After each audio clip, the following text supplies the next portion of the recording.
Straight up at 8 o'clock on a Monday. Welcome to the Mornings with Ed show. Delighted to have you here on an absolutely gorgeous and beautiful summer morning in Laguna Beach.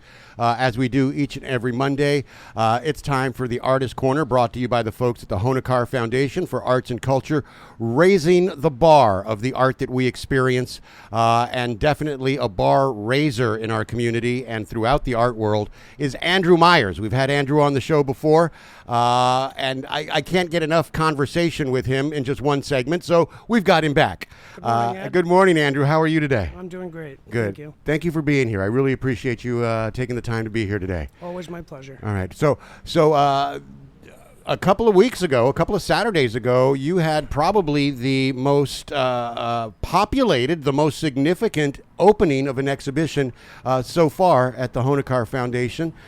Congratulations, first of all. Thank you. That was a great night. It was. And the art that you shared with us, or the art that you're sharing with us during the exhibition, it goes on until September 15th, is art that might surprise people. People consider you the screw artist for the most part. That's how we know you. Right. But your sculptures, your other artwork is just really, really cool. There's no other way to put it, man. Oh, thank you, Ed. How did you select the pieces for the exhibit itself? Well, first off, I'd like to say thank you to the Honarkar Foundation and Genevieve and Raquel and the whole crew out there, and Mo especially, just for giving me the opportunity. Right. It's not often an artist gets an opportunity to have 20 years of work in one space, right? Right. So mostly curating with Jen. She did a lot of the work, chose a lot of the pieces, but it was kind of quite a bit of work. I had to drive around a lot of California picking up a bunch of these works, right, from clients who actually let me borrow them, right, which was very nice. Right. And you have to treat those with kit gloves because it no longer belongs to you. It belongs to someone else. And it's like, hey, even though I'm borrowing my own art, I got to really treat it with kit gloves. Absolutely. Right. I mean, it's, everything that it takes to run a museum is what they're doing over there. Right. So, but yeah, it's been quite the experience and quite the array of work. I've got work in there from 20 years ago, 23 years ago. Right. And it's been kind of my progression. And if you know anything about my progression, is I went from sculpture to mixed media, then into some more inventive work. Then I'm doing some painting, and it's just, I'm all over the place. Right. You are singularly among the most creative artists that I've experienced. And I'll tell you that, man, seriously. And again, when I first came upon you, I just saw some of your works on Forest Avenue, and it was the screw art, and I thought, wow, that's creative, that's really good. But when I dig deeper into the stuff that you create, I'm thinking, what's going on in this guy's head, man? This is really cool stuff here. A lot. I'm curious, may I ask you about a couple of pieces in particular? Sure, of course. Recycled Tears. Right. Sculpture. It's absolutely magnificent. We say a good morning to Adam as he walks by. Good morning. Tell us about Recycled Tears. So this is my earlier work back in the early 2000s. It was figurative, it was very narrative, and basically I was trying to tell a story. It's a true story of one of my friends who was going through a divorce, and came over to my house, and he had been in tears for quite some time. And one day he comes over and he says, well, I'm done crying. And I said, awesome. And 20 minutes later, he's crying again. So, and just the thought came, when you think you're out of tears, you find yourself recycling tears. Right. So I created these two little figures that were him, one of them catching the tears, one of them pouring them back into his head. And all these concepts were just kind of taken from real life and just depicting a story. Right. Rolling Stones have a song called "Out of Tears," which is an amazing. I've heard it. I'm imagining you putting this together, listening to that Stones song. If I can press upon you for another piece, another specific piece, of course. Was the skull on the wall. Why would that capture me so much? You probably like skulls. That's maybe it. Yeah, maybe 3 tattoos of skulls on me, maybe something. I don't know. There's not too much behind that. Okay. I wanted to do a series of skulls. I did 6 different ones in 6 different colors. There's gray, there's green, right? Green, pink one, a blue one. Okay. That was just me having some fun. Right. Okay. And fun. That you bring up an important point. Right. Is it Is it absolutely necessary to have fun when you're creating the art? Have fun as you create it? Or can you be in a darker place not having fun in creating art? So maybe I misused the word fun. Okay. Look, the process of art, for me, the most difficult part is the thinking part, trying to Right. come up with what I'm doing, what's next. Being in the studio, and once I get going, it really is kind of like meditative and almost like a yoga thing. Hours fly by, forget to eat lunch. Right. It's a very cool process, but Right. fun, yeah, I'm Okay. not sure. I probably misused the word. So what I noticed opening night was A, the enormous crowd that you had there, and B, were some faces that I hadn't normally seen at opening nights of other exhibitions or even exhibitions there at the Honarkar Foundation. I saw new faces, and that brought me to the thought of what we've been talking about here on the program for maybe several months at this point, is are we really an artist community? Do the locals within our town support the arts here? And that may be just by showing up at an exhibition. I have personally said that we talk the talk, but we really don't walk the walk.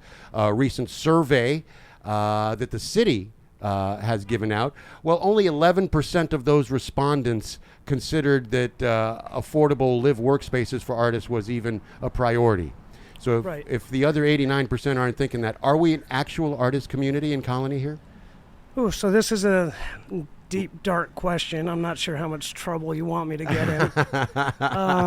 But look, the community does support its artists as far as the community goes. As far as the city goes, absolutely not. Okay. I've got a lot of acquaintances, friends in this town. I've been here for a long time, and they've been a huge support. Now, what happens a lot is a lot of these new home buyers, they're collecting art in New York and LA, and we've got to be completely honest, the Laguna Beach art scene has changed quite a bit in the last 20 years. And there are a lot of galleries, I don't want to say anything negative, but that are just not representing Laguna art or Laguna artists. Right. So digging deeper as far as the city goes, they claim to be an artist community. I can't think of one thing that they've done for the artists, and that's straight up. Right. In fact, we're about to kick out every artist that can afford the canyon. Everything's selling. LCAT is buying every building possible. Right. And the 8 of us that remain out there are going to be booted at some point pretty soon. So by LCAD buying every building possible, one would think, well, it's the Laguna College of Art and Design, Which I attended. right? Yeah. What's the negative about LCAD buying up all of the properties? Well, they just bought the property I'm on that I've been on for 15 years. Right. I haven't heard from them yet, Right. but I doubt they're going to keep me there. Okay. They're probably going to build something, Right. which means I'll have to move on, Right. figure something out. And what could the city do? What would you want in an ideal world? What would you want the city to do? I mean, look, the affordable housing thing is kind of a joke. Okay. The lofts that went up right next to my house, $1.4 million. I mean, I'm not sure what artists they're talking about that can go in. Right. And it's not like we're talking 6,000 square feet where you can actually work. I need a big space. Right. So, yeah, we're running out of space. Right. And In order to afford that, you'd have to share that space with 5 other artists. Right. Right. Right. So I'm not sure what the solution is. Right. But anything that I've heard of as far as an option is just ridiculous. Right. So I don't know. I don't know what the solution is. Do artists have the? Do you have it within you to maybe form, for all intent and purposes, and the better lack of a term, a union of some kind, where you speak as one voice with several different artists and several different galleries? That's a tricky one for me because I've always been kind of a loner. Yeah. And yeah. I've carved my own path. Right. And I've never really been a part of any group. Right. So for me, that's a tricky one. Can artists get together? Of course they can. Right. Usually financial backing is a big deal. Right. Right. And that, money speaks. Right. So that's kind of our problem in this town. We're running out of space, and Right. the people who can afford it are the people who are staying here. Right. I want to circle back to that, but you did talk about art being a business, and art has become a serious business over the last several decades. with multi-million-dollar sales eclipsing one another, it would seem. But there appears now, generally across the board and even worldwide, to be a dip in the art world, a dip in what artists are able to sell their pieces for. An explanation of maybe why that is? I mean, obviously our political climate's a mess. Right. People are uncertain about what's next. COVID was a big hit as far as uncertainty and changes and things like that. Right. So yeah, it's not only a dip. I mean, it's pretty bad. Right. Pretty bad.